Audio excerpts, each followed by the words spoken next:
তো মোস্তাফিজ তো প্রুভেন একটা ইন্টারন্যাশনাল ক্রিকেটার, রাইট? ও ভালো করবে, খারাপ করবে, ব্যাড ডেজ আসবে, but we need to support him, না? মানে প্রত্যেকটা সময় যে মোস্তাফিজ একা ম্যাচ জিতে হবে, তার তো বাংলাদেশ টিমের বোলার দরকার ছিল না, খালি মোস্তাফিজ খেললেই হতো। তবে ডেফিনেটলি একটা দল হিসেবে যখন খেলবে, হয়তো মোস্তাফিজ একদিন ব্যাট ডে যাবে, একদিন তাসকিনের ব্যাট ডে যাবে, একদিন শরীফুলের ব্যাট ডে যাবে, বাট অ্যাজ এ টিম যখন আমরা ম্যাচ জিতবো, তখন এই ব্যাট ডে, ওই খারাপটাকে খারাপ বলা যাবে না।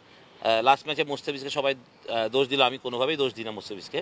ক্রিকেট খেলা is part of the game. আপনি তখন স্টনে যেভাবে মারছিল, সেটা স্বাভাবিক কথাই, যে কোনো বোলারের ক্ষেত্রে এটা করতে পারতো।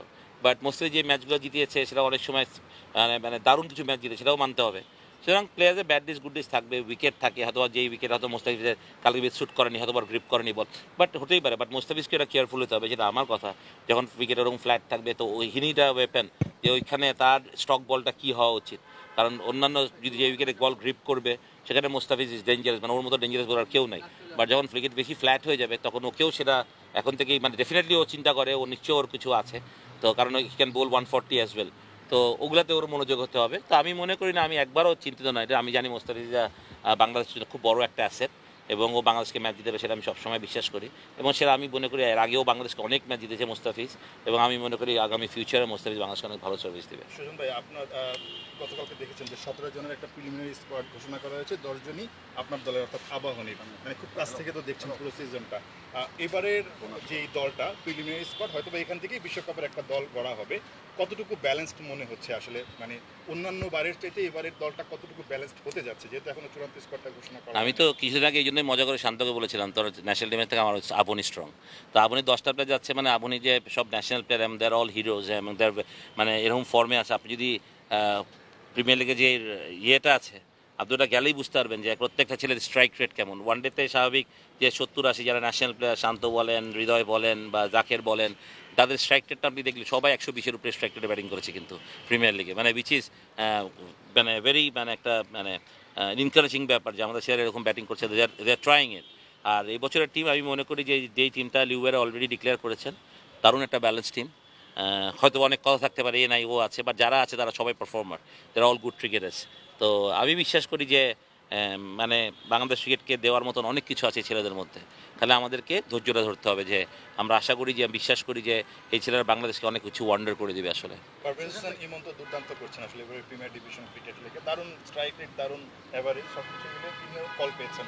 যে পারভেজ হোসেন ইমনের আসলে টি-20 স্কোয়াডে ডাক পাওয়াটা আপনার কাছে মানে কোন দিক থেকে মনে হচ্ছে যে আসলে তার ফিউচারের না, জন্য ভালো? সেম, মানে অ্যাজ ইমন ব্যাটিং করা, যেভাবে এগ্রেসিভ ব্যাটিং করা, আমি মনে করি এরকম এগ্রেসিভ ক্রিকেটারই আমাদের দরকার এই ফর্মেটে, রাইট? আমাদের মানে আপনি যদি আজকে আইপিএল খেলা দেখেন, যে স্ট্যান্ডার্ডে চলে গেছে, এখানে এখন 240-30 হয়তো বা ডিফেন্ডেবল না, এরকম মাঝে হয়ে যাচ্ছে। কারণ আপনাকে ওই রকম এক্সপ্লোসিভ প্লেয়ারই দরকার, যারা শুরু থেকে আপনাকে ওইভাবে 6 ওভারে 70-80 রান করবে। আমরা আগে চিন্তা করতাম টি-20তে 6 ওভারে 40, এখন ওটা বেঞ্চমার্ক হয়ে নাই। এখন বেঞ্চমার্ক হয়ে গেছে মানে 6 ওভারে 60-70 এরকম। সুতরাং এরকম যদি ক্রিকেট খেলতে, এরকম যদি স্কোর করতে হয়, ওয়ার্ল্ড কাপে গিয়ে আপনি হয়তো বা এরকম অপারেন্টের সাথে খেলবেন, যাদেরকে আপনার ব্যাটিংয়ে আপনি যদি 200+ কাছাকাছি না যেতে পারেন, আপনি কোনো ম্যাচই দাঁড় করাতে পারবেন না আসলে। সুতরাং আমার মনে হয় যে এরকম প্লেয়াররা যখন সুযোগ পাবে, তখন এটা তাদের জন্য গুড অপরচুনিটি। বাট আমি মনে করি যে ইমনকে ওইভাবে, আমার একটা পরামর্শ থাকবে যে ঢাকা লিগে ও যেভাবে খেলেছে, ন্যাশনাল টিমে যদি বাড়তি কোনো প্রেশার না নেয়, স্বাভাবিক খেলাটাই খেলে, আমি মনে করি হিজ এক্সপ্লোসার। ও যদি শুরু করে ভালো, আমার মনে হয় যে খুব ইম্পর্টেন্ট। যারা আছে টিমে, তানজিদ তামিম বলেন, ও এরকম ব্যাটিং করে, যদিও লিগে ওরকম বড় রান করতে পারি, বাট আমার মনে হয় ছোটো format his a dangerous player হতে পারে। লিটন দাস আছে, আমি মনে করি এক্সপিরিয়েন্স আছে। লিটন যে কোনো সময় যেরকম খুশি ব্যাটিং করতে পারে। খারাপ সময় গেছে, আমি মনে করি থিঙ্ক চেঞ্জিং, লিটন মনে হয় ভালো সময় ফিরে আসবে। আমি মনে করি লিটন বাংলাদেশকে অনেক ম্যাচ জিতাবে ইনশাল্লাহ, আমি সেটাও বিশ্বাস করি। আর বাকি যারা মাঝখানে আছে, শান্ত, হৃদয়, জাকির আলী, মাহমুদুল্লাহ, সাকিব আল আসলে, সাকিব আল হাসান, আমি মানে they are all match winner, সত্যি কথা বলতে গেলে। শুধু আমি have a very good batting unit. আর বোলিংয়ে তো আমাদের সেরা 3 ফাস্ট বোলার তো টিমের সাথে আছে, along with Shakib and Saifuddin, Sheikh Mehedi. এই ফর্মেটে যে ভালো বোলার, এটা প্রসাদ মিরাজকে অনেক কথা থাকতে পারে, বাট আমি মিরাজকে এখানে একটু আনলাকি ভাববো। বাট তারপরেও আমি মনে করি যেটা সিলেক্টাররা টিম দিয়েছেন, আর আমি very happy with Rishad, the way he perform এই ঢাকা লিগে।